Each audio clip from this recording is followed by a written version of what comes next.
Welcome to the Fire These Times, a podcast dedicated to the easy task of tackling the 21st century from the periphery. This podcast is ad-free and accessible to everyone thanks to the generous donations of Patreon supporters on patreon.com/firethesetimes. For as little as $5 a month or $50 a year, you can help keep this podcast independent that way. The Fire These Times is named after the James Baldwin book The Fire Next Time, and the music is by Ibrahim Youssef. Thank you for listening and take care.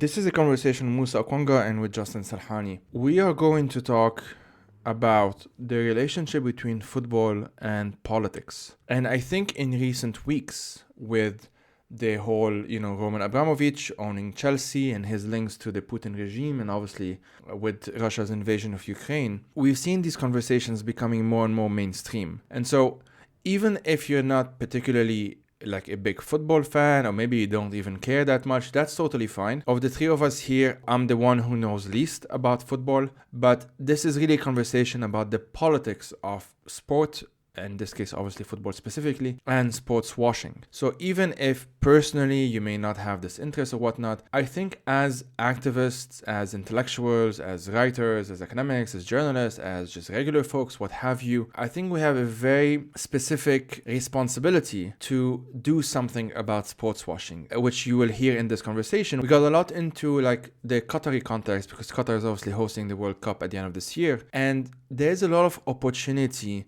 for activists and others to do something about Qatar's horrific human rights record. And I don't say this lightly. I actually think that there are very concrete things that we can do, which we discuss in this episode. And if after listening to this episode you want to take part in something, anything really, feel free to reach out to me. You can do so either on Patreon, that's the fastest way, or send me a DM on the podcast Twitter account or the Instagram account, or just send me an email, which you can find on the website of the Fire These Times. So, as always, folks, thank you for listening and take care.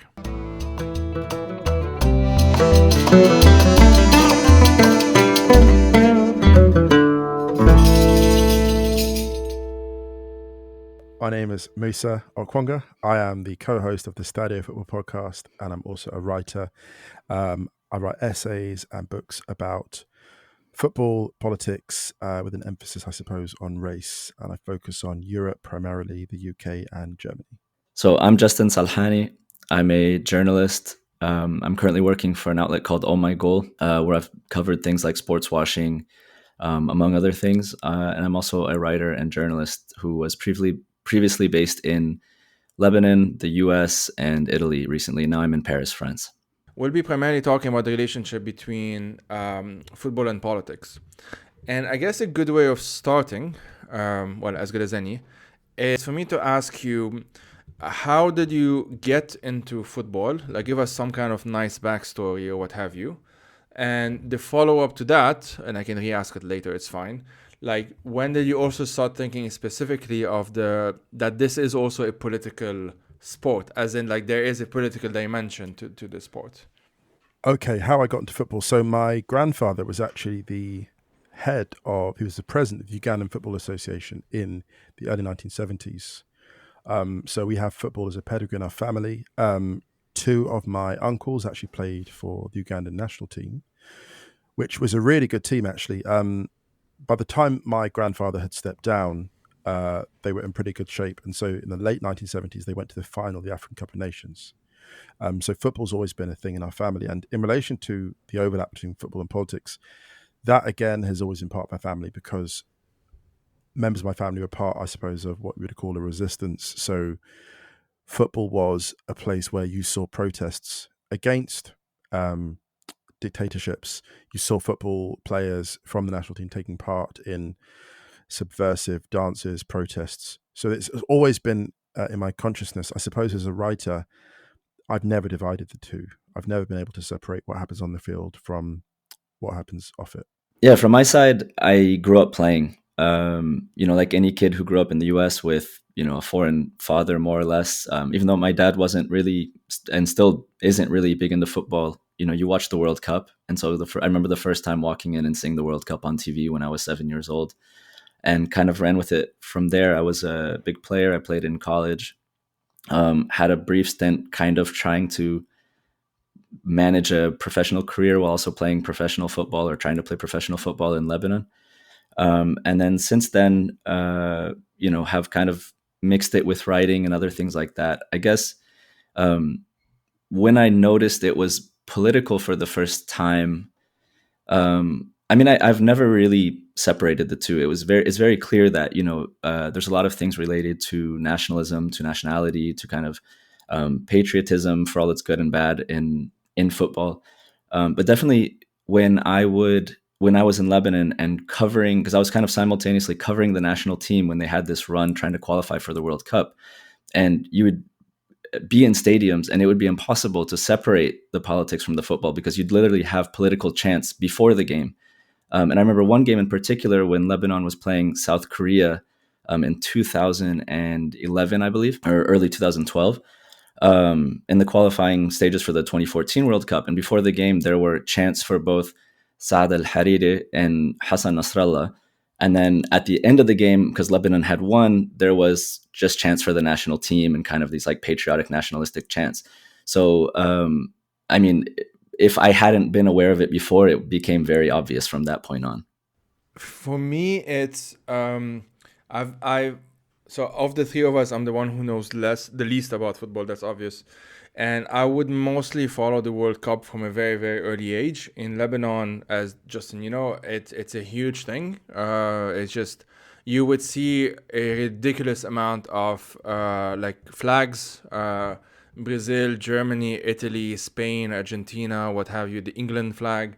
You would see a lot of them, sometimes waved by folks who have themselves dual nationality, but often actually just not. And it was just this thing where at some point it became very obvious that a lot of politicians, a lot of political parties were actually using the World Cup for specific purposes as well. One big thing in Lebanon, for example, which is related to access to electricity or access to cable, access to that sort of thing, would be like, will we be able to watch the World Cup this year? There was this thing, I remember. And I remember one of them, we had to pay cable to watch it. I don't remember. And then the one after, the government intervened or what have you. So it was something along those lines. I don't remember the details. I'm sure someone has written something about it. But it was always like, it wasn't just a neutral thing, essentially. I wasn't really, at the time, thinking of it in the sense of like sports washing and all of those things that we'll get into, obviously, now in this conversation. But there was always a sense like this thing is just so big. And especially when we talk about the World Cup, but not just the World Cup, obviously. But it's just so big, and there's just so many people who care about football in one way or another, that it would just be impossible. There's a lot of money to be made from all of this, and usually when there's a lot of money to be made from all of this, something is, there is some kind of political dimension to this, right? And so that's how it kind of started for me. And other than that, I will proudly say that I represented one of the youth teams of Lebanon when I was a teenager, and we had our asses kicked in Dubai for like 11-1 or something like that. Yeah, but you still played. That's incredible. I did play, yeah, I played. It doesn't matter you get thrashed, you played, man. No, that was fun. Okay, so we started, we've been chatting for a while, the three of us, but we been chatting specifically on this topic and like surrounding topics when, like, shortly after the invasion of Ukraine, the second wave of it, I should say, after, end of February. Very soon after, we started seeing stuff like, the Abramovich-Chelsea connection, number of different debates around it started popping up about the difference between, English, like the English football and versus German football, different models, different what have you.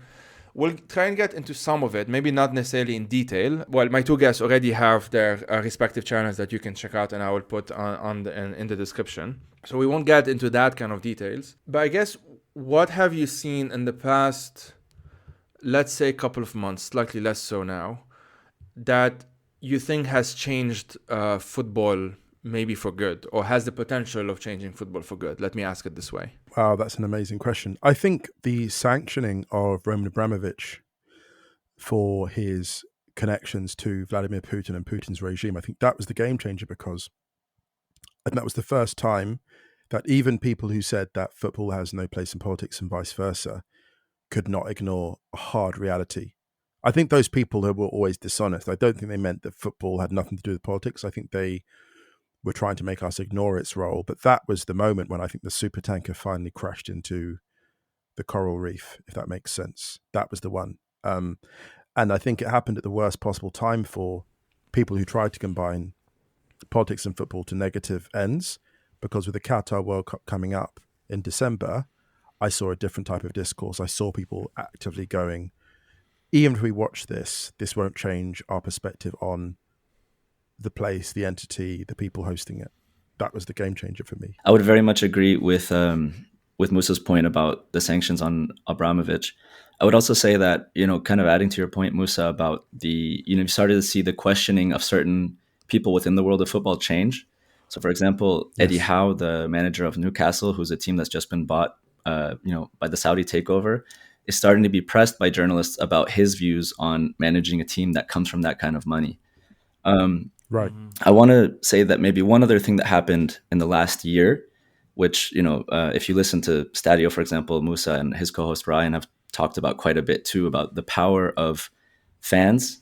And we saw that the effect that fans can have last year when there was this attempted creation of something called the Super League, where a number of top clubs, top European clubs, tried to break away and form kind of a, what would be a commercial behemoth that would focus fully on these sort of teams and have more of like a global audience, kind of serve that global audience to the detriment of maybe, I would say local fans, but there are international fans as well who very actively and forcefully came out against that too. But seeing the effect, the power that fans can have, and then seeing also from the other side that maybe football media in particular is hopefully waking up a bit and starting to push this issue a bit more. We've seen some public, let's say like journalists on Twitter and or other places kind of have public reckonings or express kind of doubt that they wish they had pushed these questions harder maybe a decade ago when, the United Arab Emirates and Qatar sort of came into world football. So I think all these things coming together are creating something where it's still a long way to go, but maybe we're seeing the seeds of something starting, and it does give a bit of hope, I think. There is a sort of okay, I'll just put it this way, maybe a pessimistic side of things and an optimistic side of things at the same time. The pessimistic side of things is basically it really took Putin crossing a line that many thought he wouldn't. And the horrors being at such a scale and such a speed even, that it just became too impossible it just became too difficult anyway to deny or to ignore at the very least Abramovich, because he has a very direct link to Putin. The fact that he's part of those so-called negotiations, for example, that there is a very clear role that he plays in that entire world. And the more optimistic saying like, fans have managed with the Super League to challenge what would otherwise be, or what would seem at the very least to be something very difficult to challenge, maybe even impossible, I don't know, but very difficult to challenge at the very least. And they did so anyway. So the lesson here is that it is possible politically, just realistically, it is possible to make demands. It is possible to, pressure your club or to demand that your club, the one that you support or the team or what have you, that it does better. We know this from the lessons of like student movements within academia or within other the arts or what have you, like to divest from fossil fuel, for example. We know that this has been a campaign for about a decade or so now, which with some considerable success, I should say. Still a lot to do, obviously to do. We're nowhere near divesting as much as we should be, but it's there, it's getting there, and the momentum is picking up. And we know that there is this thing that happens once a momentum picks up, whether for good or for bad. Like now with the invasion of Ukraine, this is a bad momentum in that sense, or at least it started in a bad way, and then you can capitalize on it in that sense. We can see that change is possible. Now, there are still a decent percentage, I would say, of folks, fans, players, maybe coaches, other stakeholders or what have you, that still don't want to talk about certain things. There's still, we're seeing with Qatar, there is still sort of a tendency, maybe weaker than it was before Russia invaded Ukraine. I'm not sure. We'll see when the actual World Cup happens, obviously.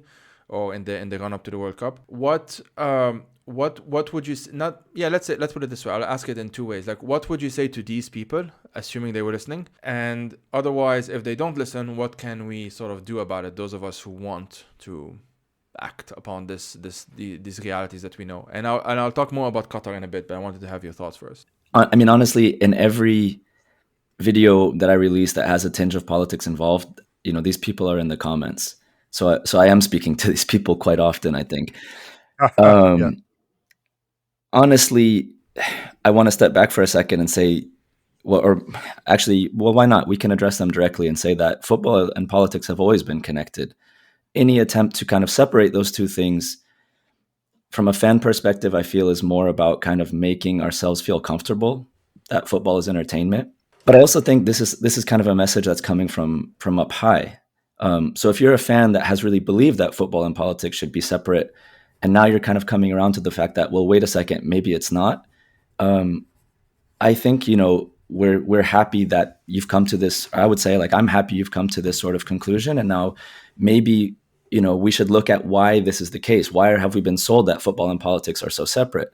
Because they quite clearly are not. And this is coming down from up top, from as high up as FIFA, with Gianni Infantino, who's now the head of FIFA, and who lives in Qatar. FIFA is based in Switzerland, so I don't really know why he's living in Qatar in the run-up to the World Cup. I mean, unless he really wants to be on the ground to see how things are forming up. But if there's actually a really great Vox video in particular on Gazprom, and how Gazprom, which is obviously a Russia state-owned company, is sponsoring teams in Germany and in Russia on either side of what would technically be the Nord Stream gas pipeline.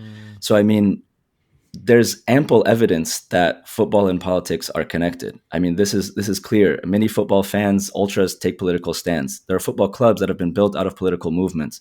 But if you are just waking up to this, and if you're angry about it, I think you have every right to be angry about it. And there's a lot of meaningful ways that you can place that anger and turn it into something positive, I think, which you're seeing a lot of fan groups do, for example. And one of the best examples of that, I would say, is Bayern Munich, because Bayern Munich's fans have been speaking out very heavily against their club's involvement in Qatar, because every year, for years, their club has gone to Qatar and done like a training camp there. And there's a very vocal segment of the fans that have been very openly opposed to this happening, speaking out against it because of the human rights violations.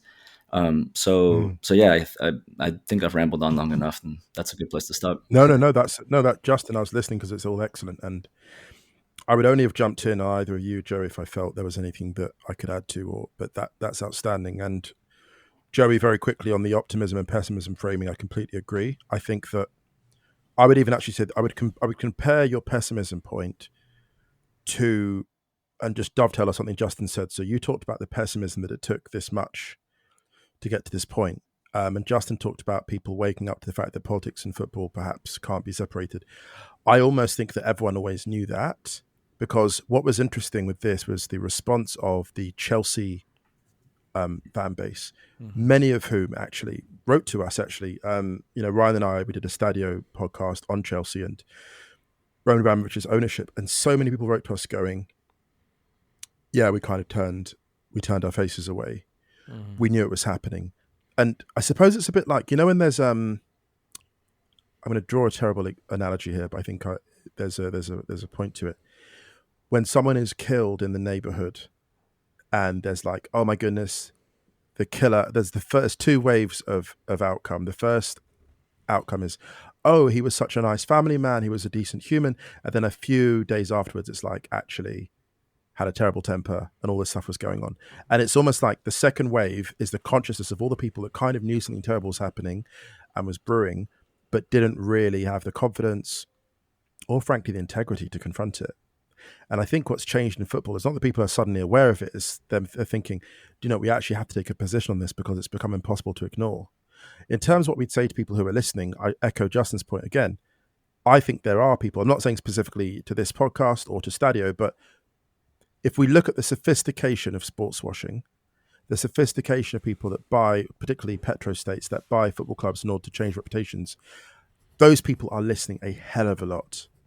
Their producers are listening, their researchers, because their responses are so sophisticated to sports washing. I mean, the way Qatar have welcomed inquiry, we welcome conversation. The way that the UAE have run Manchester City, in expert fashion. We can assume there is always someone listening at some level, whether they're a junior researcher or a senior person. So my messages is not for them because they've heard plenty enough already. I suppose what I would say is to European football, why have you allowed El Khalifi, the head of PSG, to be in charge of the most powerful association of football clubs in Europe? Why have you allowed that to happen, even when he allegedly threatened a match official during the exit of PSG from the Champions League? You got rid of the European Super League, but by having him in charge of that organization, you are basically just laying the foundation for another hybrid.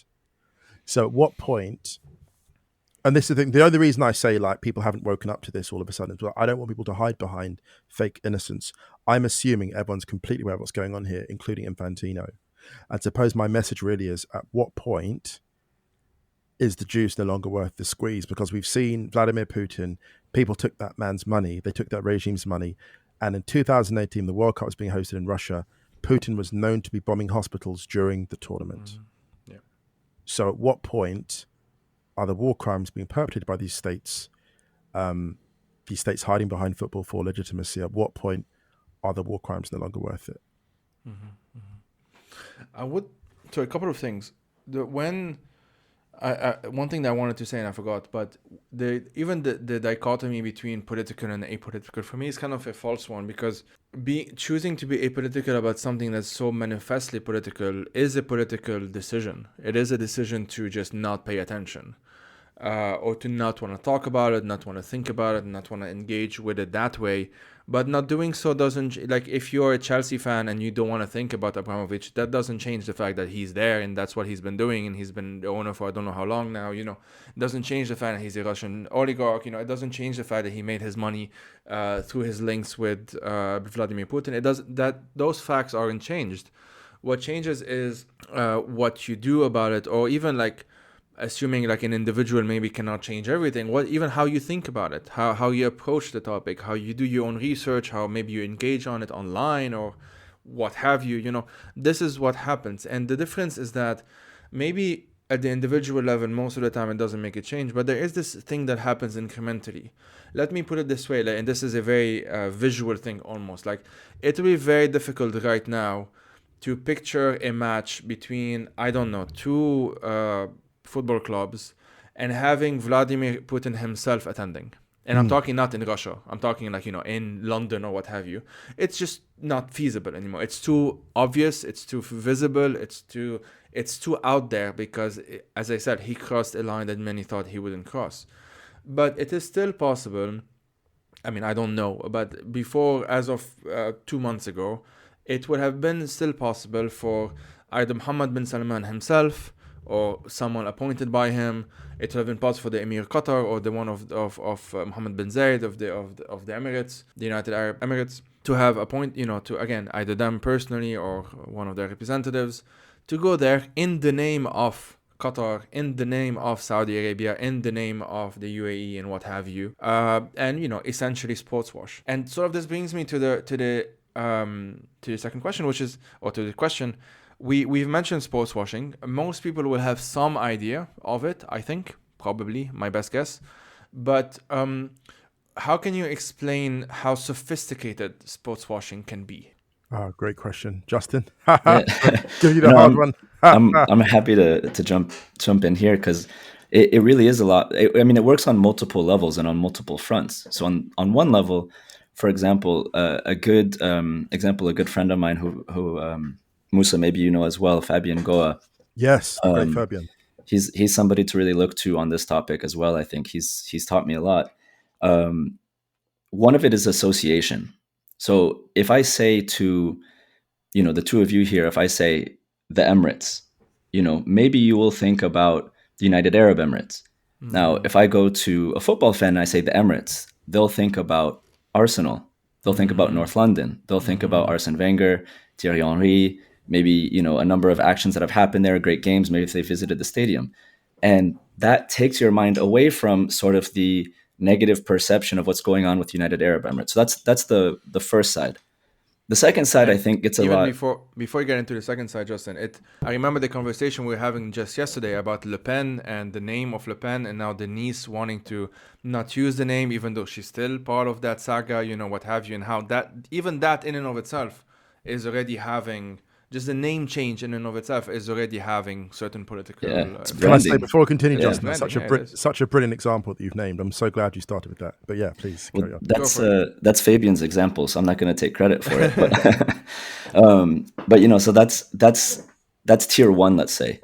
Where it gets a lot more nefarious is that, it can go, obviously it goes a bit deeper here, right? So then it obviously goes to the other side, which we all see, which is kind of how, like, for example, recently with Chelsea fans backing Roman or chanting his name. So he gets like a public support, So that's the second side. Now, where it gets really deep, I'm going to pull out an example that another human rights worker that I spoke with had told me about. It was basically with the recent Newcastle takeover once again from Saudi Arabia. So there was a prior attempt to take over that failed. And essentially what had happened was you had a very large, popular, famous English football club. They're essentially underperforming in the league, and they've got what was at the time, I think, ranked the least popular owner out of any in the Premier League. So out of the 20 clubs, he came in either last or second to last. Now, then what starts to happen is that Saudi starts to spread word that they're interested in the club. The fans look at this very positively because they've seen what's happened with PSG. They've seen what's happened with Man City. They know that, like, we're going to have a lot of money. Big names will come. It'll take us up. We'll start winning trophies. We'll get to where we deserve to be. Now, essentially what happens, for one reason or another, the takeover does not come through. So the fans start to mobilize and start to put pressure on their MPs. The MPs then, which we had, I think, if I'm not mistaken here, there was a handful of MPs that called the Premier League to put pressure on them to say, listen, the next time this comes around, we need you to push that through, even though a number of those MPs had been critical of Saudi Arabia's human rights violations. So essentially what you see happening here, the greater phenomenon, is that through media releases, public, spreading word and getting this out in the media, Saudi Arabia has used, as an autocracy, has used public pressure to put pressure on a democracy to then, by their own accord, go through and push through the takeover of a club that they can use as a sports watching mechanism. Right. And then beyond that, I'm sorry, Musa, just last point. Beyond that, once they've done that, they tend to get in with local political circles, which you've seen with the Emiratis do in Manchester, and you've seen with the Qataris do in Paris. They start getting access to senior political figures who they then can have interchanges with, put pressure on one thing or another. So that's kind of like the hidden face that you don't see, is not as obvious as the brand association. Can I actually? No, I didn't have anything immediately to say, Justin. I was just nodding in approval. This is excellent. And I wanted to say specifically with Saudi, you can look at the timing of the purchase, and you look at the murder of Jamal Khashoggi, not long before the takeover of Newcastle was sealed. And I always look at it this way: from now on, whenever an authoritarian state purchases a football club, my question is always this: what previous war crime or atrocity, or what future war crime or atrocity are they protecting themselves from? And I actually no longer feel like we should call it sports washing. I'm going to start calling it death insurance, because you're insuring yourself. You have life insurance to insure yourself and the payout in the event of your death. This is death insurance because you're making a payment, a football club in this case, to insure yourself against adverse criticism in the event that your reckless or intentional acts cause the deaths of one or several individuals.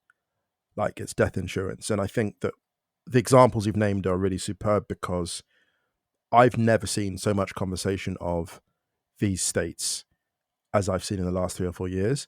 And that makes me think that the timing of these purchases was absolutely nailed on. It's almost as if these states knew what was coming and they had to buy these clubs to shore up support abroad.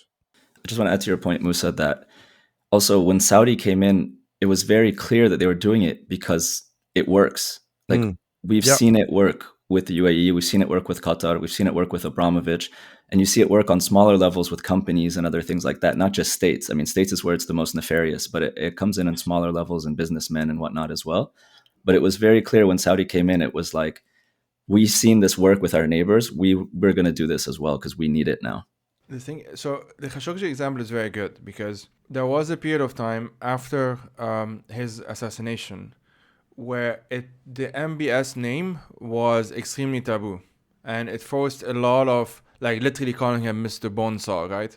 And there was a lot of very rich people who were basically shamed out of dealing with him. There was this what was it, Saudi 2030, whatever it was called, conference that ended up it didn't happen, or it was postponed and what have you. And then what happened is that 2 years, 3 years have passed. They managed to buy Newcastle, and now suddenly, or not now obviously, but it's been building up over the years. It's, you know, a bit better. You can interact with the Saudis. You can sort of go there. You can do certain things here and there. Maybe not as openly as you would have before the assassination of Khashoggi, but you can, you know, there's more of a wiggle room than there would if, for example, you literally go to, like, if a, I don't know, sports celebrity goes to Moscow right now. Like, right now it's too hot. Right now it's too politically consequential. Like, you will probably be boycotted. You will probably have some kind of consequences. The worry, obviously, is that there is a model, and this model has been tested many times. We've seen Russian oligarchs buy out certain property, and buying out Chelsea is along that same logic, treating it as property. The fans, obviously, in all of this don't really count. But, you know, it's either a club or a company or property, as in literally real estate or something else. I'm in Switzerland here, pretty notorious for that kind of thing. I'm in the city, probably outside of London, that is the most awash with Russian oligarch money. Like, it's in the last estimates I've seen, and this comes from publiceye.ch. People should check them out. They're fantastic. It's the official estimate was something along the lines of 10 billion, something like that. I think a bit more. But what they have found and what other bankers have since admitted is something more along the lines of $200 billion. And we're talking about, this is Russian taxpayers' money. This is money that is essentially stolen money, because in an oligarchy, in an autocracy, you cannot talk about consent. You cannot talk about, you know, fair, quote unquote, whatever that means, fair businesses, etc. It just can't be. You got your money because of your proximity to power. The sophistication of sports washing leads me to another conversation. It's not even about football in this case. I was involved at some point with a group called IFEX, and we, every year essentially, we would do this campaigning around the Formula One, because, you know, there's the Bahrain one. And Bahrain, for those who don't know, basically there was a extremely vicious crackdown soon after the Arab Spring started in Bahrain, with the help of Saudi tanks, notoriously. And since then, Bahrain went on this huge campaign, sports washing campaign and otherwise, especially in the UK. Folks who may know that the Bahraini royals and the Emirati royals regularly hang out with the Queen and what have you. They go to their events. There's all of that. And at the same time, through those links of different oligarchs, different billionaires, different what have you, at the end of the day, it is a cliche, but it is a club. Like, a lot of them know one another. They are comfortable seen in public with one another, Abramovich with the Emiratis, with what have you, that sort of thing. And so at what point, and maybe this is more of I'm not sure, maybe this is more of like an open-ended question. I don't think there's a perfect answer to this in any case. But what is that line? This is what I'm sort of wondering. Again, with Putin, it's very straightforward. And with Putin, it's clear that the line wasn't in 2014. Because the World Cup happened after it. The deals, the Russian gas deals between Germany and that also happened after it, at least were finalized. That the fact that he annexed Crimea wasn't the red line. Right. The fact that there is a scenario, and this is unfortunately the more pessimistic side, that if he hadn't gone full on, if he hadn't tried to do the blitzkrieg and remove Zelensky and even kill him maybe and destroy Kiev and what have you, if he had stuck to the regions that he quote unquote recognized, Donetsk and Luhansk, maybe that wouldn't have counted as a red line, and maybe we would still be having, we wouldn't be having this conversation in the same way, basically, because Abramovich would still be comfortable. Everyone else, the oligarchs, would still have their yachts everywhere, etc., etc. What is that line? Like, at what? And I'm talking specifically, Yes, football-wise. Like, at what point does it become too much? If you see what I mean. I think Putin messed with the wrong people's money. It'd be really pessimistic. I think Putin messed with the wrong people's money. Yeah. Because he made people really, really scared when he started talking about nuclear threats, all the rest of it.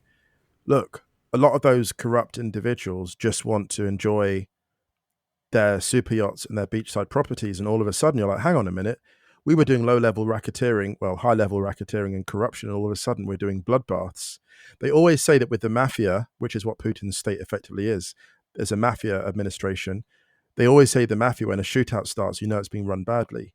That the key is actually like there shouldn't be mass shootouts. That then there's a breakdown in the chain of command. So if we're being pessimistic, I think it's the blood. Like with what the Saudi state was doing, the Khashoggi murder was so brutal, so visceral, so graphic. There's probably a lot of people in that administration who were like, why don't you just give that person a lethal injection?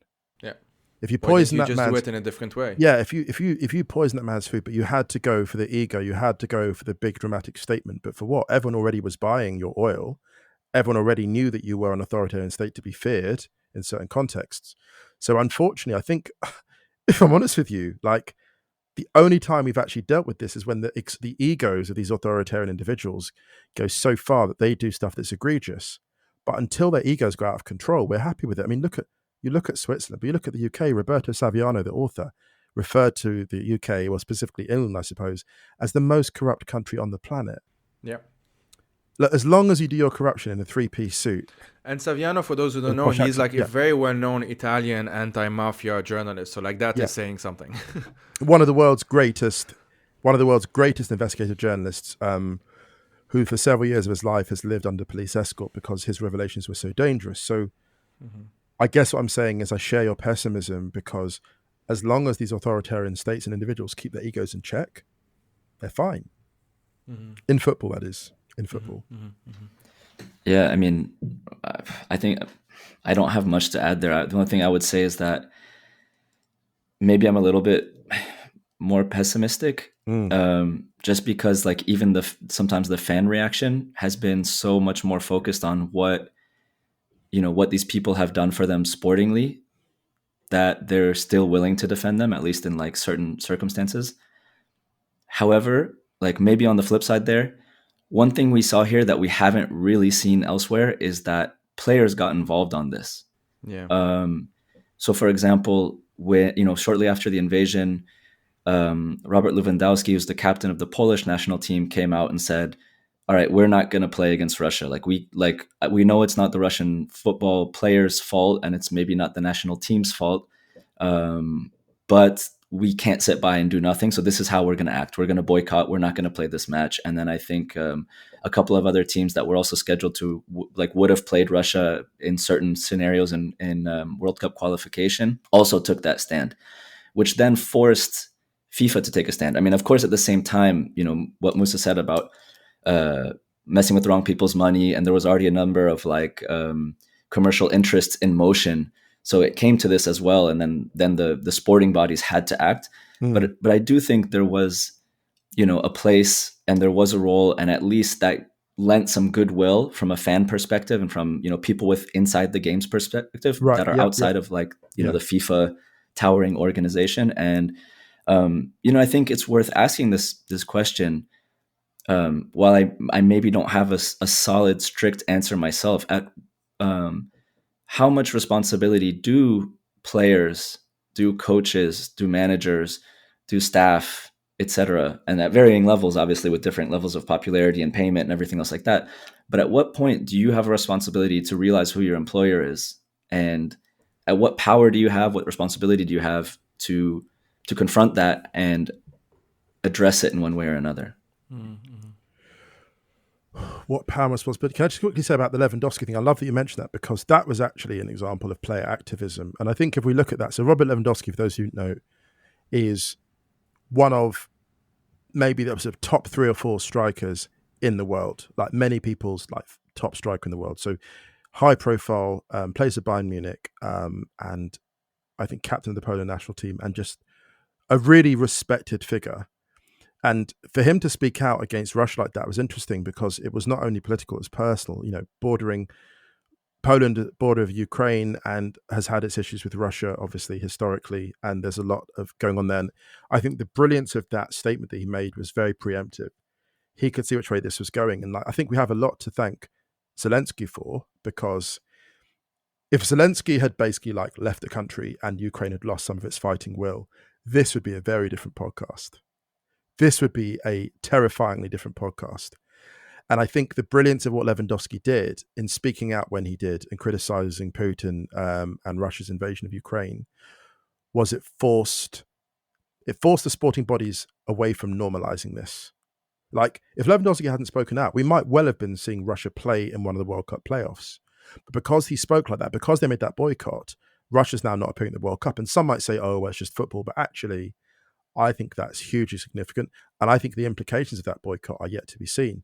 So in terms of what other individuals and figures can do, it doesn't have to be on that scale of Lewandowski, but it just goes to show, actually, Justin and Joey, that speaking out at the right time can make a huge difference. If you time your intervention at a particular point, for example, I think one of the Ukraine players came out with a video. I think it was Yarmolenko, who plays for West Ham. He came out and he said, I know a lot of you Russian footballers.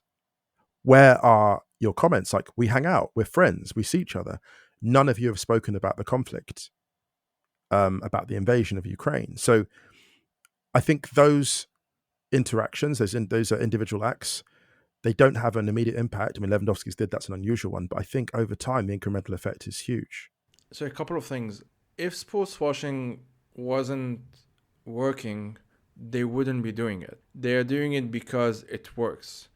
As we were talking just before recording this, there's a controversy, it's ongoing now, of one of the karting champions. I don't know what. He's Russian, but he's been competing under the Italian flag because some of them have that capacity now. And he did a Sieg Heil on the what do you call these, podium, on the podium. Yeah. And obviously this is gonna, I'm sure by the time this comes out, I'm sure this is gonna make some noise or what have you. But this for example would be an example of how, well, it's very visual. You literally did Heil Hitler. So this is very visual, it's very obvious. You shouldn't do that if you want to get away with your fascism. Now we're seeing different variations of this. We're seeing the Z letter, which has essentially become a symbol of war. It basically looks like a swastika. Just need to add one stroke. We're seeing all of these things, and so we're seeing when it becomes very visual, or when it becomes too visual, too bloody. Again, as you said, Putin fucked with the wrong kind of money at this point. Whether he just took it a bit too far. If he hadn't, he could have gotten away with it. I think he would have gotten away with it. If Zelensky had fled Ukraine, I think, as you said, I agree. I think that for those who don't know, the Americans actually offered to airlift him. He had that offer and he refused. To his credit, I think he's going to be remembered very well for all of this. And because of that, that decision forced the Europeans, especially the Europeans, even more so than the Americans. I know lots of people online think this is all a US Soviet Union 2.0, but it's actually a very intra-European problem right now. It forced the Europeans to do something about it, because if they hadn't, they knew that, they feared, and rightly so, I think, that it wouldn't stop in Ukraine. So this is when it becomes very obvious. It's when in a situation like this, if you're sports washing, if you're, again, I don't know, flying the Russian flag on the same day as when we found out what happened in Bucha, for example, it's too much. The comparison is very much, it's in the news, it's something a lot of people are thinking about. You wouldn't be able to get away with it. What I'm wondering now is what happens, and maybe again this is why I'm more pessimistic, but I'll caveat this by saying that being pessimistic does not mean it's not cynical, right? I'm not saying that nothing can be done about it. I just think that the likely short-term scenario is probably negative, but doesn't mean we cannot change it. Yes, absolutely. That's how I feel. Absolutely. We have the Qatar World Cup coming up, and this World Cup is, even before it started, it's been awash with controversies and allegations of bribery and Obviously, then we looked at the conditions of migrant workers in Qatar, the vast majority of whom come from Southeast Asia, and a huge death toll, actually, because they would be working in horrific conditions under the sun of Qatar. Conditions that are so bad, a heat that is so bad to work under, that footballers have to actually compete there in winter. Like it is very hot in summer. There's a reason, you know. What I'm wondering basically at this point, and again, this is also another kind of open question, I don't think there's a perfect answer, is there is a momentum going on. I don't know how much the momentum will still be there by winter. I have no idea. But let's say it's there in some format in one way or another. What can we do to sort of build on that momentum to either force some kind of pressure of the type that the Qataris right now do not want? For example, they do not want to think about it. They want to try and avoid it as much as possible. There's a lot of reason why I think, if I'm having this analysis right, even the Emiratis and the Saudis are struggling much more. And I don't like to use struggle when it comes to Saudi and Emirati elites, but in the sense that they're having more difficulties right now, whitewashing and sports watching their way out of any problem. We're seeing more tensions, more problems, and geopolitically, the fact that the Emiratis and the Saudis haven't condemned the invasion of Ukraine is leading a lot, it's kind of ruffling a lot of feathers. I would recommend I'll put it in the description if I remember the title of the latest episode of the Arab Tyrant Manual podcast with Iyad Baghdadi and Ahmad Gatnash was on Saudi Arabia, and the Emirates and the geopolitical aspect of it, and how they argue, Iyad was arguing, and I agree with him, that they're actually not, how would I say this? Like they may be actually screwing themselves over. They're not playing their cards very well, because it's not rocket science to understand why very rich billionaires like Mohammed bin Salman, who has never had to do anything in his life, who has never had any challenges in his life, all of that, why this man, for those who don't know, was actually genuinely surprised that he got a lot of backlash after murdering Khashoggi. Like he genuinely thought that he would get away with it. He said he was quoted in The Atlantic recently saying that was a very hard time for him. Because of that, these are people whose money has spoken for them on their behalf. They didn't need to do much speaking for the most part. They didn't have to interact with the public, so to speak, for the most part. They've been able to get away with a lot of things. What I'm wondering is whether there is an opportunity there with Qatar that may not be possible, or at least not as easy, if you see what I mean. I don't know if that made sense. Perfect sense. Can I actually throw this in as well? I've got a suggestion. So you mentioned the Atlantic interview. I'm glad you mentioned that, actually, Justin, because I think it's about trying to get, among other things, negative coverage in the types of places they can't avoid. Yeah. So they don't want, for example, cameras in Qatar because they know that stuff will be sent back on social media. They're doing media blackouts. Now, I know people are working hard to get images out of Qatar. I know that because they will be doing it, whether I know them or not. I know many people will be doing that, trying to get the images out. But if you think about those publications, they have got a huge responsibility. I'm talking about the Financial Times, Reuters, the types of publications that those people the websites they'll be reading and the stuff they'll be on their desks. And I say this because I noticed the New York Times had a particular impact on the Conservative Party, the UK government. So whenever opinion pieces were in the New York Times, the Conservative Party responded really badly because they knew they couldn't ignore those, because those are the types of publications that they find in their airport lounges, on their coffee tables. So that's one strategy, just one strand. The other thing is what fans can do. So a really good friend of mine did an amazing thing during the Bahrain Grand Prix, Formula One Grand Prix a few years ago. So the time of the protests, when the protests were really sort of heating up, she basically, for each lap that went round of the GP, she said, oh, okay, this is lap 2 of the Grand Prix. And then she would tweet the name and the age of a protester who'd been killed by the government, the Bahrain government. And she did this for 78 laps. Wow. And it was incredible that the thread went super viral. And when she did that, security firms on Twitter started writing, going, everything is calm in Bahrain, everything's fine, and like completely got jittery. And I thought, if people got the names, for example, of like migrant workers and tweeted for every minute of the World Cup the name of a migrant worker who died in the construction of the stadium, or someone who'd been killed through the human rights abuses perpetrated by that state, that'd be incredibly powerful. Like, you imagine a Twitter account from the beginning of the Qatar World Cup, and every minute of the World Cup it tweets the death of the details of a worker and some details about their lives. I think that's the kind of thing that is exceptionally powerful. That's actually a very good idea. I'm in contact with migrantrights.org. I don't know. You imagine that, though. You imagine how viral that would go. This is the first. Imagine, because you know how a tweet is. This is the first tweet in the thread. This is the first minute of the World Cup, and we're going to tweet every, let's say, 5 minutes, the name and the age and the nationality and a little bit of detail about the life of someone who was killed constructing the stadium. By the end of the World Cup, the end of the month, you'd have like tens of thousands of retweets of that initial tweet and the thread. Just one example. Yeah. There is somebody was in contact with me. It was a group that were putting together like playing cards, and on each of the playing cards were like a migrant who was killed working in Qatar and the lead up. Yeah, I think, Musa, your points are super prescient, and to really to keep the focus is important. You know, I wanted to add one thing that I think maybe we need to figure out how to do, but will be a challenge, is how to keep also not just important media, but sports media to focus on this. Because, you know, sometimes it's been written as kind of an afterthought. There's been some sports journalists really pushing, really trying to do great stuff on this. But the thing is it's not just like fans and FIFA, but also sometimes sports reporters aren't used to this. They don't know how to handle this necessarily.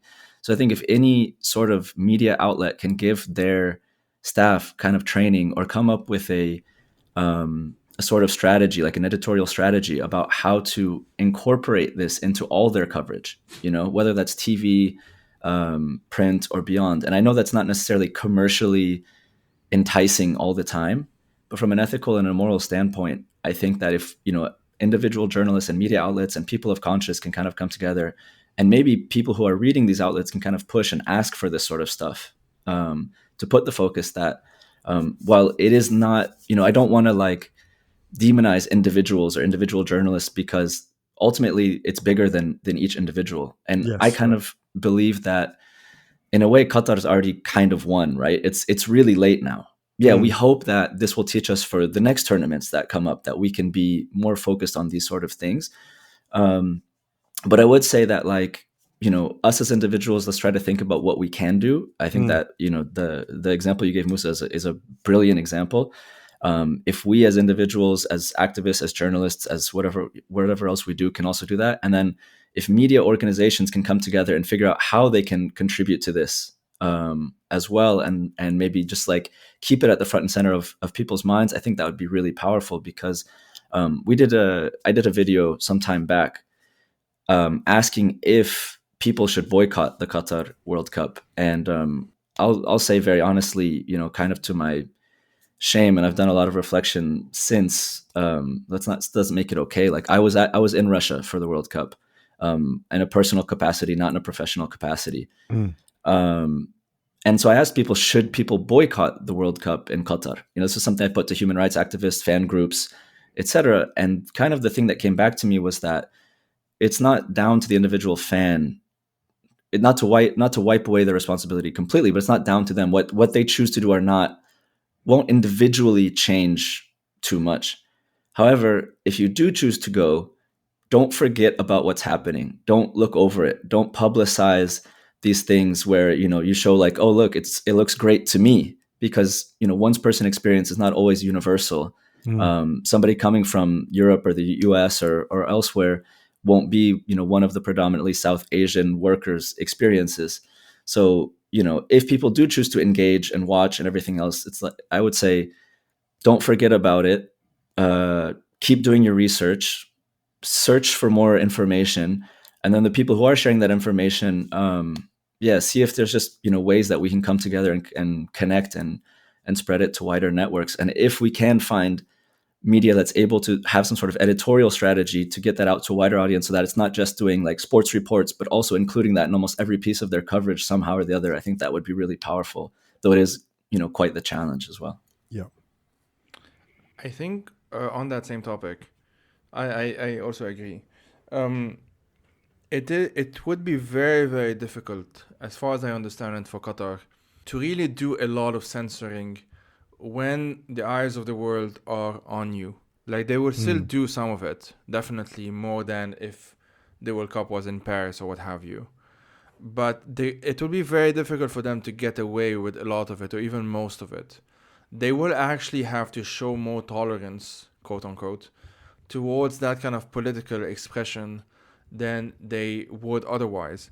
And here I will link, as it happens, to another episode that I did, which will come out after this one, so it's not out yet, although it's out on Patreon for those who want. That I did with Dana Kurd, who's a good friend of mine. She's Palestinian. And she wrote this paper on the role of pro-Palestine activism in the Arab world specifically in pro-democracy movements.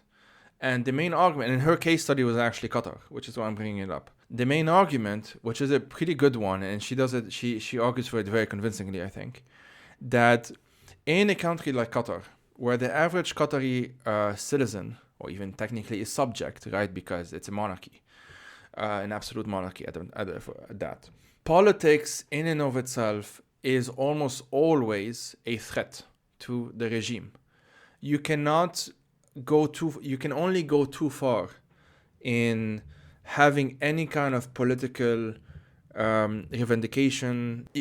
So her specific example is that if you're a Qatari citizen and you're making certain political demands when it comes to the Palestinian cause, you're not just speaking on behalf of Palestinians or defending Palestinian rights, but you're also making a political demand in Qatar as a Qatari citizen. And this, if the government doesn't handle it very well, in some cases, and we know this from other cases, they would allow certain flexibility. There's a word for it in Arabic, tanfis, which means that they allow, tanfis is like, imagine a balloon and the air is coming out of the balloon. So you're letting air out. You're letting some steam out, essentially. It's a very tricky situation for those regimes. For various reasons, mostly historical. The Palestinian cause is obviously a very emotional one. It's very dear to many folks in the region. They have to navigate that. Sometimes, as the Emiratis did, they go full-on crackdown. The Emiratis, long before the normalization with the State of Israel, the so-called Abraham Accords, were shutting down a lot of activist groups and stuff like that to anticipate it. And this is why folks like me and others knew that this was coming long before the Abraham Accord, by like at least 5-6 years. So it wasn't much of a surprise. But that doesn't matter as much here. The point is that these regimes always have to moderate how much political expression is allowed in the public sphere. In the private sphere is a bit different.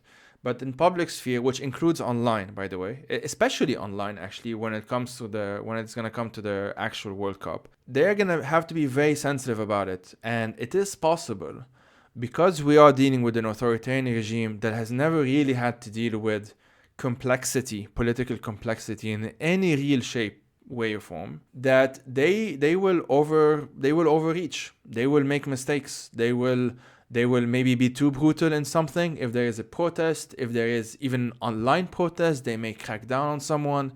We know this has happened in the past, but now there will be a lot of cameras all around.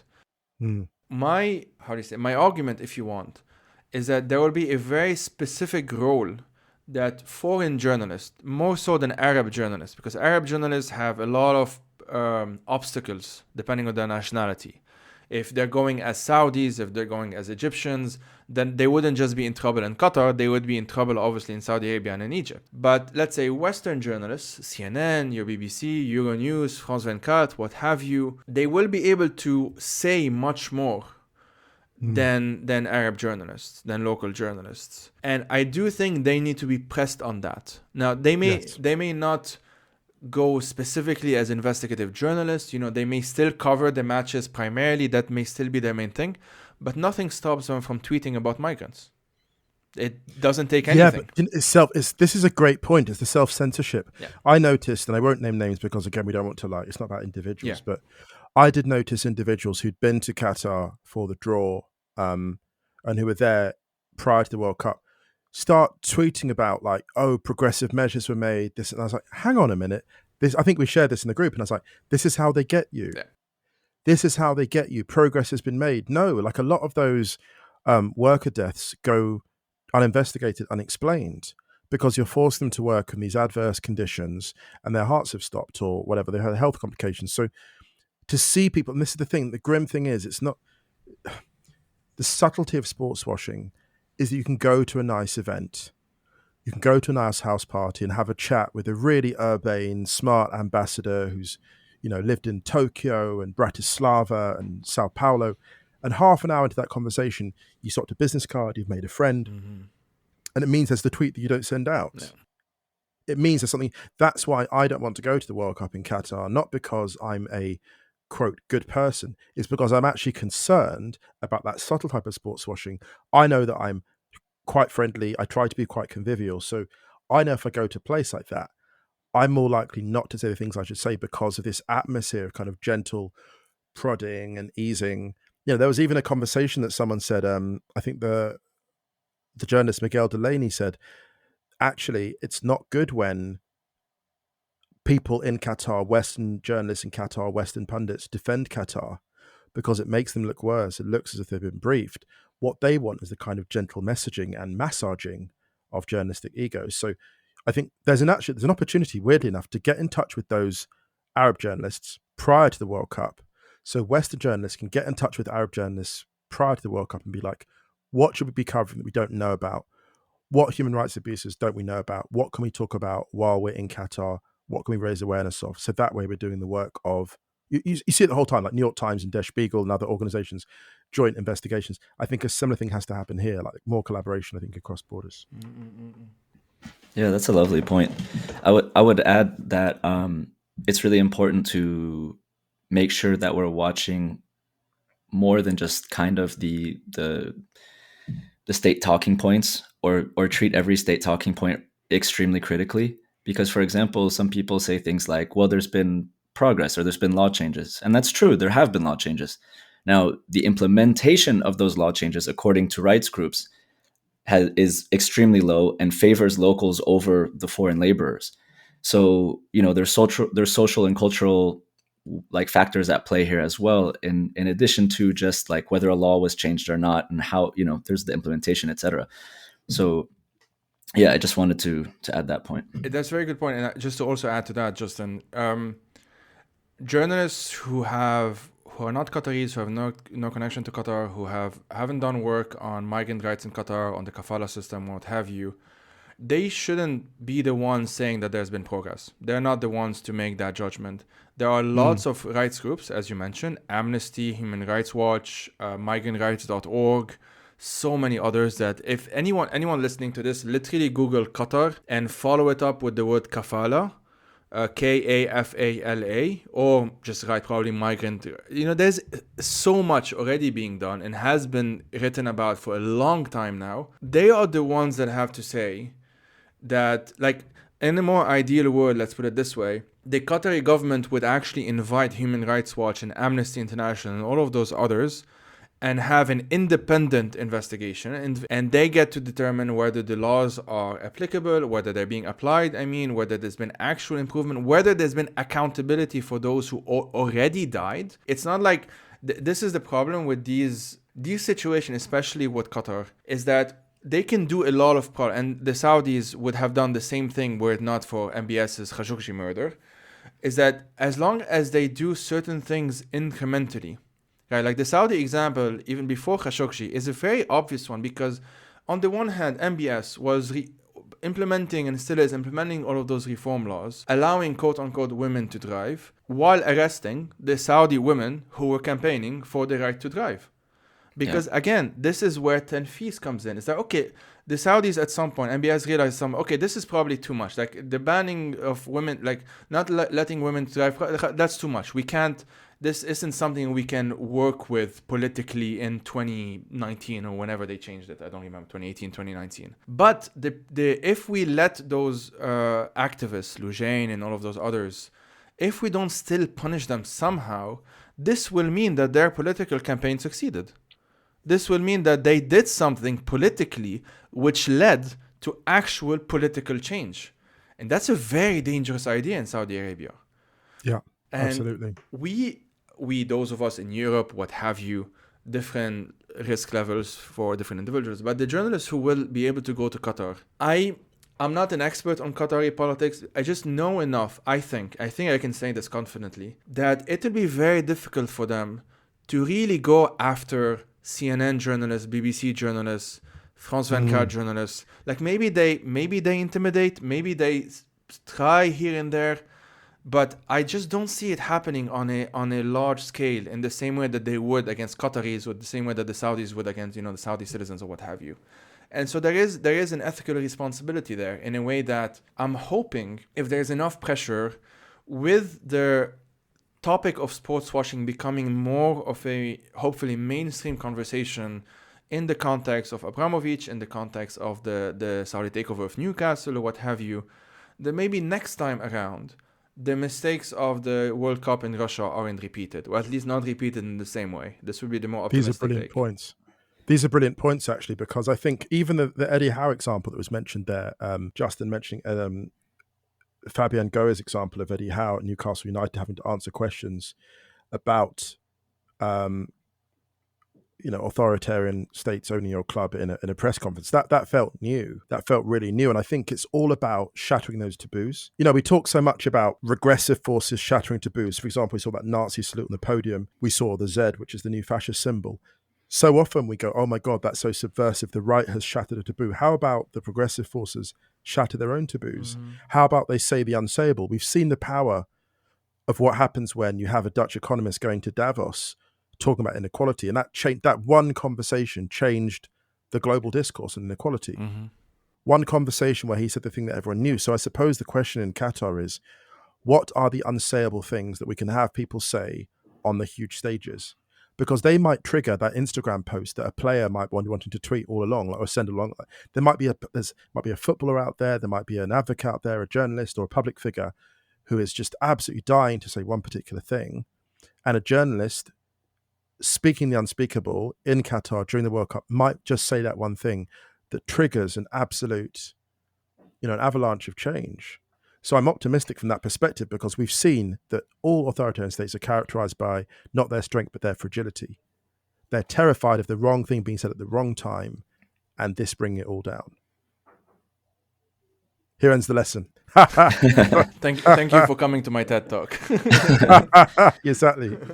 Yeah, if I could just add one thing to that. Yeah. I mean, there's definitely, I think it would be quite embarrassing for the Qataris if, the Dutch national team, for example, does something that they did in qualifying and goes on the field with shirts that say things like human rights, or, something maybe more explicit as well. Though I do think any journalist that does have a responsibility to be careful. Not just for their own personal safety, but for the safeties of the people they're speaking to, because even if they may escape and be deported or whatever may have you, the locals, or the local, let's say call them, the people that are under the kafala system, which are the laborers, as you mentioned, Joy, mostly from South Asia, will, that could potentially very much disrupt their life, their livelihood. And so that, just for anybody thinking of going there, if there's somebody listening by chance, I really would encourage people to do the work, but also to take prior steps to talk to aid organizations or human rights organizations about how to do that. Absolutely. Do your research. I mean, that's what journalists should be doing, of course. Amnesty, as I said, those three that I mentioned, there are more than, but those three alone, I must have read like 10,000 words worth of investigation, and The Guardian has done quite a lot on that as well, for quite some time now. Like, this isn't a secret. There are careful ways of doing it, not putting the people you're talking to or what have you at risk. There are responsible ways of doing so. There are journalists who have done so, obviously, in much worse situations than Qatar. There are ways around it. I would hope that journalists take those precautions. And the other thing is that, like, unfortunately, there's been so many migrant workers who have already died in Qatar. Who obviously, if you name them, there will be, probably there won't be any direct consequences. Their families are back in Nepal or Pakistan or India or what have you. They are the ones already calling for accountability. They're calling for shedding light on that sort of thing. So, it's I can easily imagine like a bunch of journalists agreeing from now, deciding either doing so before they go to Qatar, or doing so once they are in Qatar, so that, the visa and what have you, and being willing to deal with the risks if they feel that, the worst case scenario is that they might be deported or whatnot. It will have to be like at what is the... It's an individual journalist decision, and each one of them will have to decide, among themselves, like what is an acceptable risk and whatnot. Obviously, if they really feel like the risk is too high, then that's up to them. There will be different, risk levels depending on the journalist, reputation, or fame, I should say, of like how the what's the word I'm looking for? Like how well known the media organization they work for is, like CNN, what have you. If you work for CNN, you're probably more protected than if you work for some local or a smaller media outlet. Let's put it that way. Probably my best guess. So there will be different levels and whatnot. But I think that if this becomes, and we have some time now to push that point forward, I really think there's a momentum for it, and the impact could be like for tweets. That's maybe in a report here and there, what have you. A single video of a Qatari security serviceman pushing or even beating or censoring, what have you, a CNN journalist will look very bad, will look really bad for the Qataris. And they will probably, if they're smart, and I have some doubts about it, they will be careful not to do that. But as I said, authoritarians tend not to think long term. They really genuinely think that they will get away with everything because they have the money for it. Maybe now they're a bit smarter because of, Abramovich and what have you. Maybe now they're a bit more on their toes. Maybe, I don't know. But there's a good chance that even with all of that, they're just, high off their own supply and they're very comfortable in their positions, and you can get them that way because they're not expecting it. Yeah. And I want to keep hammering this point home. Any organization that's ever, this is the beginning of time, has had a communications department, a communications function, and there are conversations that you're afraid of starting or beginning. What are the journey, the trick, the question for all activists and journalists or regular individuals concerned about this? What are the questions? There's a list somewhere of the questions and the conversations that the authorities holding this work are afraid of. Yeah.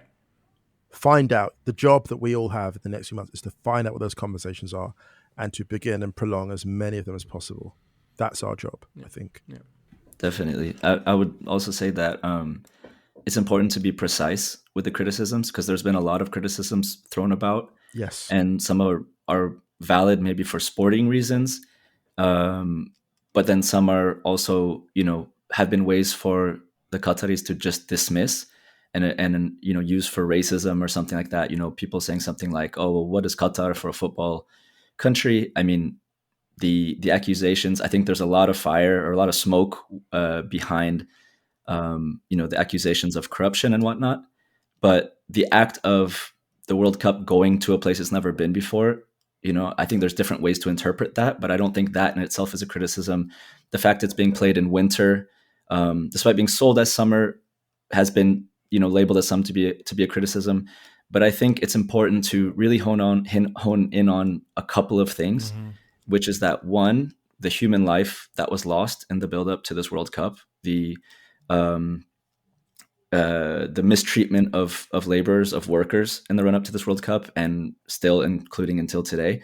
And the third thing I would say is the third point would actually be the human rights situation within the country for LGBTQ people, for minorities, and for the workers themselves. So I think it's really important to stay focused on at hand and not get it muddled up into a bunch of different, or just throwing mud and see what sticks, because some of that, particularly if we say something like, oh, what is an Arab country doing hosting a World Cup, or a country that's never done it before? These are things that I've heard, and I think that allows the Qataris to kind of say, oh, this is just like Western racism, or this is just Western superiority. And we need voices. We need, as an Arab voice, I'm happy to come out and say that. While normally I would be thrilled to see, football, a World Cup in an Arabic-speaking country, or in an Arab country, definitely not under the circumstances where it's an authoritarian government, where there's been the loss of human life and where human rights are violated on a daily basis. That's a very good point. Thanks, Justin. I wanted to add one other group, just because I'm on this topic. They're called the Gulf Center for Human Rights. I've worked with them when I was at IFAX. And as of today, as it happens, at the time of recording, which is April 11th, they've released a report on a Qatari human rights activist who's based in Europe called Abdel al-Maliki. And he's based in Europe, as I said. He risks deportation to Qatar due to this whole Interpol red notice thing, which is an entire problem in and of itself. And if he's there, the Qatari security, whatever it is, people can look up the report. It's a Gulf Center for Human Rights, as I said, have recommended the death penalty. So just to emphasize, and maybe we can close off on this specific topic, that this is ongoing. The Qataris are still doing it because they genuinely still think that they can get away with these things. They do not think that the costs of bad PR or whatnot are high enough. That report, for example, got like 4 retweets since this morning. Like, these are not things that are well known, but they can become when the momentum is right, when there's enough pressure on this topic, etc., etc. So before we get into the book section, very quickly from you, if that's okay, and it's an open question. So again, as most of these questions so far, like, feel free to answer however you want. How do you and so I'll preface this by saying, like, Musa, I've listened to some of the episodes on Stadio, and at some point you said, for example, I think it was Manchester United that you support, if I remember correctly. You said that at some point you were worried that if the Super League had gone on, I don't remember the details, that like you would stop watching, or you would be worried that it's too much that you just can't. I would have stopped supporting. Yeah, without question. I think. Yeah. So the question on that is, how can we still find how do you two specifically? How do you two still find the love in the game and the beautiful potential in it? Because I genuinely still do, and again, I don't follow as much as you two do. Yeah. Despite it's all because of this. football was here long before these institutions, and it'll be there long after. Long after football's use has been expended by these authoritarian states who never really loved the game, who loved it least of all, it will be gone. The same with people that observe a religious faith.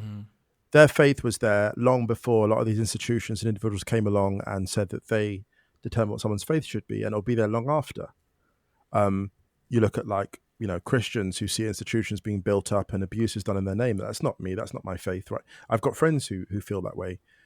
And, for me, I would say with football, I love the game and I hate the sport. I love the joy. I love the playfulness. I love, watching nutmegs in the local park. I love that. I love going to games and, walking up along the riverside to the city ground as I was at the weekend, and that collective feeling of like you're going to see a spectacle. I love all of that. That will never, ever go for me. And I think we need to remove as many people from the sport who don't have its best interests at heart as possible. And I suppose that's the thing. I mean, maybe it's pretentious, maybe it's idealistic, but I've always got in my head a vision of the ideal football club. Let's say a club that's owned partly by regular fans and partly by a renewable energy company that's pushing the world forward with positive messaging about where the world can go. I have an idea of a utopian infrastructure of a football club, but I also have an idea of just a utopian game of football, and that no one in football has the power to change that. I think we got to get you in a room with Mathieu Flamini. Yes. Oh my God. Yeah. One of the great footballers / investors of the modern era. Yeah. Yeah. I mean, for me, football is imperfect, but it's also always been a form of community, and in a way, it's shown me what community can be. Somebody who's grown up with, kind of like yourself, Joey, and Musa, you as well, having parents from a certain background, and then I'm mixed, and then 5 generations of constant moving. I never fit neatly into a religion, a race, a nationality, a whatever have you. I never felt like a belonging in that way. And so football taught me that. My best friends, a lot of my best friends are footballers or football fans, and that's been a way for us to come together. So the beauty in it for me is still about that community. And in a lot of ways, I'm a lot less attached to the top level teams that I used to support, or team that I used to support. And I'm a lot more attached to the human connections I've made through the game. So, I have a game, like a morning game that I play in every once in a while. And, some of the people that I've met there come from very diverse backgrounds. And, we build a community, we come together and we play. And it's a way for us to connect with people who you definitely wouldn't meet in many other ways. And I remember I'll maybe add a small anecdote here that Marcelo Bielsa, who's a famous Argentinian football manager, said that he came from a very wealthy family. I did not, but Bielsa did, and he said that football helped expose him to, in a way, poverty, or people who were impoverished in a way that he would have never met them otherwise, and that also taught him about inequality. It taught him about justice. It taught him about, it kind of made him an idealist in a way.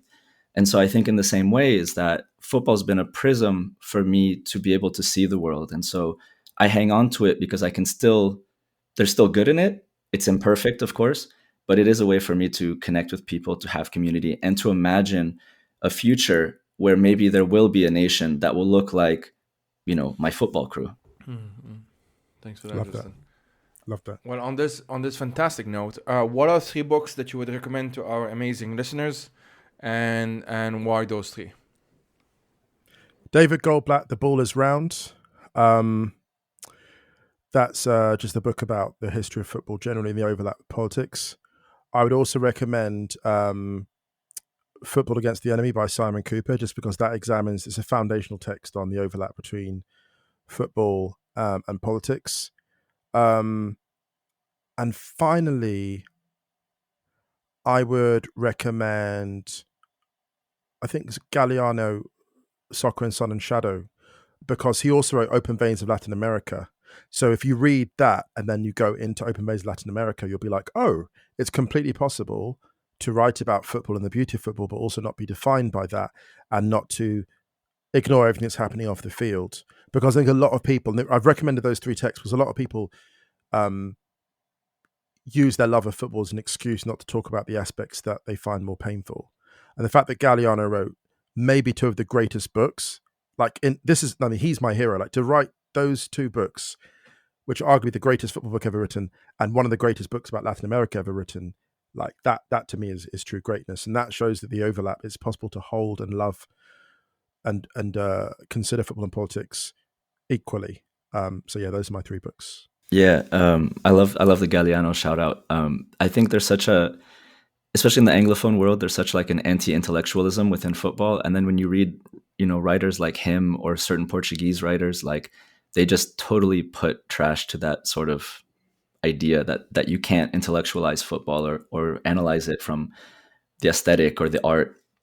So mine, I didn't pick football books. I have You Have Not Yet Been Defeated by Alaa, which I read earlier this year and was just incredibly inspirational with how it mixed politics and hope, really, especially from somebody who spent the better part of recent years in prison, or at least having to check into a prison, spend his nights in a jail and his days, trying to spend time with his daughter, though I believe at the moment he's currently in prison again. Yeah, I was just to take the opportunity. So Alaa Abdel, he's an Egyptian activist, one of the most brilliant intellectuals, I would say, that has come out of the Arab Spring. And he spent the better part of the past decade or so either entirely in prison, or he's had the system where at 6 p.m. he would have to check in prison, and then at 6 a.m. he can get out again. So he would have to sleep in prison essentially every day for like several years incoming. And for the past, I'm going to say 10 days now at the time of recording, I think 9 to 10 days, he has been on hunger strike. His situation is pretty bad, and I'm genuinely very worried for him. So yeah, but that book, I also have it. I started reading it. It's a fantastic book. I would include it in the all of the books that we mentioned. I will include in the description as well, and I recommend people check it out. So I continue, Justin. Yeah.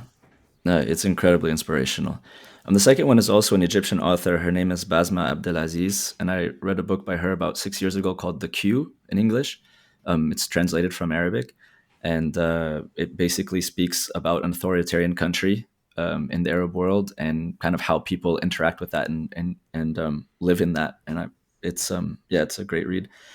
Lastly, I wanted to throw in one football book. So I read recently 1312 by James Peter Montague, though he has actually written something that would maybe be more relevant to this conversation, which is the Billionaires Club, which speaks about kind of this money and the various billionaire figures in the football world. So those are my 3, and I would just like to add that anything that Musa's written is also incredibly inspirational and touching. Man. Make an old man cry. Well, Musa, actually, I mean, those who already know this by now, but like Musa, this is your 4th time on the podcast, and you're the first one who has come here 4 times. So, thank you for that. Can I say I'm actually that makes me extremely proud. I didn't want to say it, but I'm extremely proud because Joey, you once did a list of like I think over 100 podcasts to listen to. Like you curated all these different things, and I'm like, wow, like. You listen to a lot of stuff, so to be on this platform is a real it's I'm very honored. So thank you. Pleasure. You gotta make him a jacket. Oh my God, yes! Where's my jacket? This was fantastic. Good, yeah, this was fantastic. Thanks a lot for your time. Absolute pleasure. That was fun.